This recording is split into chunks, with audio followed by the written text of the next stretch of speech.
আসসালামু আলাইকুম। Welcome to Raju Chowdhury new another blog. শুভ সকাল। তো চলে আসলাম, একটু বাইরে আসলাম। সকাল সকাল বাইরের ওয়েদারটা যে এত সুন্দর, মানে মনোমুগ্ধকর, একবারে নিরিবিলি, মানে খুব ভালো লাগে।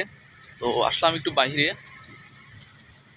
আসার উদ্দেশ্য হচ্ছে আপনাদেরকে আমি কিছু সকালের কিছু ইয়ে দেখাবো, স্মৃতি দেখাবো। মানে দেখার মতন বলতে গেলে কি, আমার চারপাশে দেখতে পাচ্ছেন কত কলা গাছ, অনেকগুলা কলা গাছ আছে। আর আজকে কিন্তু আমাদের ডিউটি নেই। তো আমাদের পিছনে দেখুন কাজ চলতেছে, কোম্পানিতে কাজ চলতেছে। তো আমরা এদিকে একটু ঘুরের জন্য আসলাম ফজর নামাজ পরে। তো দেখি কি করা যায়। তো আমাদের পাশে আছে আপনার বিভিন্ন ধরনের শাক আছে, সবজি আছে। শাক আছে, সবজি আছে। আসলে মালয়েশিয়াতে আপনার শাকসবজি কিন্তু ভরপুর। বলতে গেলে কি মালয়েশিয়াতে শাকসবজি কিন্তু ভরপুর। কারণ এইসব দেশের মধ্যে আপনার সবজি টবজি এগুলা মানে একবারে অটোমেটিকলি হয়। আপনার কোনো নিজস্ব স্থায়ীভাবে কোনো কিছু আপনার রোপণ লাগবে না। ওইখানে এই যেমন কি এখানে কলমি শাক, কত সুন্দর কলমি শাক, শাকগুলো কিন্তু অটোমেটিক হয়ে গেছে। তো আজকে কিন্তু আমরা বাইরে কি জন্য আসলাম আপনাদেরকে অবশ্যই দেখাবো। ভিডিওটা কেউ স্কিপ করবেন না, অবশ্যই ভিডিওটা সবাই কিন্তু দেখবেন, ঠিক আছে? এলাই অনেক কষ্ট করে আপনাদের জন্য ভিডিওগুলো তৈরি করি। আর বিশেষ করে আমার ভিডিও হয়তো অনেক কিছু শিকার থাকতেও পারে কিংবা নাও থাকতে পারে, বাট হয়তো আমি অত বড় একজন সেলিব্রিটি না।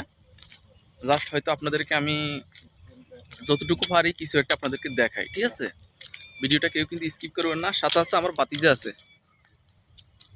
তো আজকে কিন্তু আমরা আসলাম মূলত কলমি শাক তোলার জন্য। কলমি শাক, ঠিক আছে? তো দেখতেছি কলমি শাক কোন জায়গার মধ্যে সবচাইতে বেশি। ওই যে এই কাকা ওই জায়গা, হ্যাঁ ওইখানে সবচাইতে কলমি শাক বেশি হয়েছে ওই জায়গা। তো আমরা কিন্তু ওইখান থেকে কলমি শাক তুলবো, ঠিক আছে? খুব সুন্দর একটা কলমি শাক। আপনার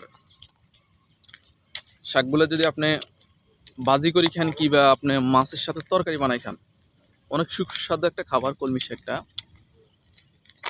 কারণ এই শাকগুলা কিন্তু আমি মনে করি মাছ মাংসের চাইতে শাকসবজিটা সবচাইতে হচ্ছে মানুষের জন্য ভালো। কারণ এগুলা ওয়াও কাকা অস্থির রে শাকগুলো রে, একবারে অস্থির একটা শাক, অস্থির একটা শাক। আজকে কিন্তু আমরা শাকগুলো তুলবো।